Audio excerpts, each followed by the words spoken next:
ಇಲ್ಲಿ ಒಳ್ಳೇದು ಕೆಟ್ಟದು ಅಂತ ಕೂತ್ಕೊಂಡು ಡಿಸೈಡ್ ಮಾಡಕ್ ನನಗೆ ಟೈಮ್ ಇಲ್ಲ. ಮಸ್ತಾನೆ ಯಾರು ಗೊತ್ತೇನೋ, ಬೆಂಗಳೂರಿಗೆ ದೊಡ್ಡ ದಾದ, ಅಂಡರ್ ವರ್ಲ್ಡ್ ಡಾನು. ಇಮ್ಮಿಡಿಯೇಟ್ ಆಗಿ ಊರ್ ಹೊರಟ್ಬಿಡೋ. ನೀವೇನು ವರಿ ಮಾಡ್ಕೋಬೇಡಿ. ನೀವು ಮೊದಲು ನನ್ನ ಪ್ರಶ್ನೆಗೆ ಉತ್ತರ ಕೊಡಿ. ಯಾರನ್ನು ಹುಡ್ಕೊಂಡು ಬಂದ್ರಿ ನೀವು? ಅದು ಅದು ಅದು ನಾನು ಯಾರಿಗೋ 10,000 ರೂಪಾಯಿ ಸಾಲ ಕೊಟ್ಟಿದ್ದೆ. ಅವ್ನು ಊರೇ ಬಿಟ್ಟು ಹೊರಟೋಗ್ಬಿಟ್ಟಿದ್ದಾನೆ. ಇವತ್ತು ದಾರಿನಲ್ಲಿ ಕಂಡ, ಹಿಡ್ಕೊಳ್ಳೋಣ ಅಂತ ಹೋದೆ, ಓಡಾಬಿಟ್ಟ. ನಾನವ್ನು ಬಿಡಲ್ಲ. ಇವತ್ತಲ್ಲ ನಾಳೆ ಅವನು ಹಿಡಿತೀನಿ. 10,000 ರೂಪಾಯಿ ವಸೂಲು ಮಾಡೇ ಮಾಡ್ತೀನಿ. ಸುಮ್ಮನೆ ಬರ್ತಾನಪ್ಪ ದುಡ್ಡು.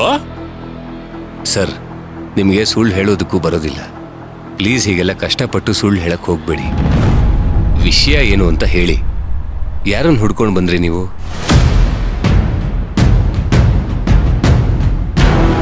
ಆ ವ್ಯಕ್ತಿನ ನೋಡ್ಲೇಬಾರ್ದು ಅನ್ಕೊಂಡಿದ್ದೆ. ಇವತ್ತು ಕಾಣಿಸ್ಕೊಂಡ. ಎಷ್ಟೋ ವರ್ಷ ಆಗಿತ್ತು ಅವನ ಮುಖ ನೋಡಿ. ಪಾಪಿಷ್ಟ. ಯಾರು ಸರ್ ಅವರು? ಇನ್ಯಾರು? ಅವನಿದಾನಲ್ಲ, ಆ ಪಲ್ಲವಿ ಗಂಡ.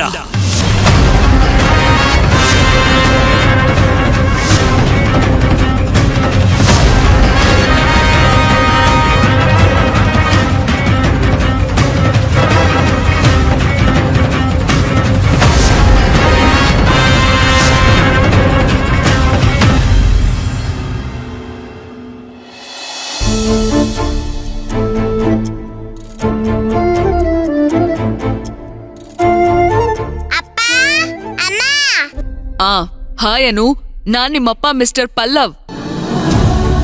ಅಪ್ಪ ಎಲ್ಲಿದೆಪ್ಪ? ಪ್ಲೀಸ್ ಬೇಗ ಬಾ ಅಪ್ಪ. ನೋ ನಾನ್ ಬರಲ್ಲ. ಅಪ್ಪ ಅಪ್ಪ ಪ್ಲೀಸ್ ಅಪ್ಪ, ನಾನು ನಿಮ್ಗೋಸ್ಕರ ತುಂಬಾ ವೇಟ್ ಮಾಡ್ತಿದ್ದೀನಿ. ಬರ್ಬೇಕು ಅಂದ್ರೆ ನಾನ್ ಹೇಳಿದ ಮಾತ್ ಕೇಳ್ಬೇಕು. ನೀವ್ ಹೇಳಿದೆಲ್ಲ ಕೇಳ್ತೀನಪ್ಪ. ಏನ್ ಮಾಡ್ಬೇಕು ಹೇಳಪ್ಪ? ನೀನ್ ಊಟ ಮಾಡಲ್ಲ ಅಂತ ಹಠ ಮಾಡ್ಬಾರ್ದು.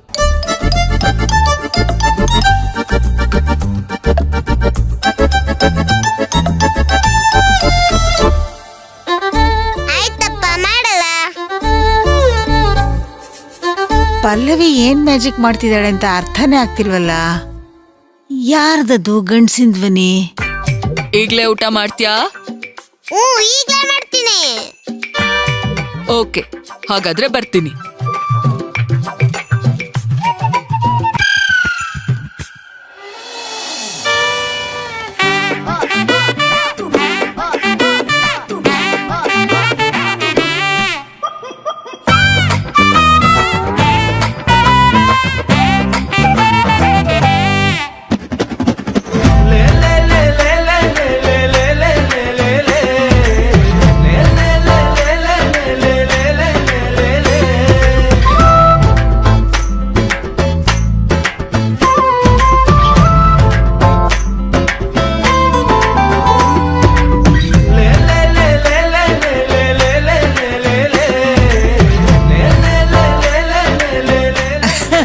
ಅಯ್ಯೋ ಅಯ್ಯೋ,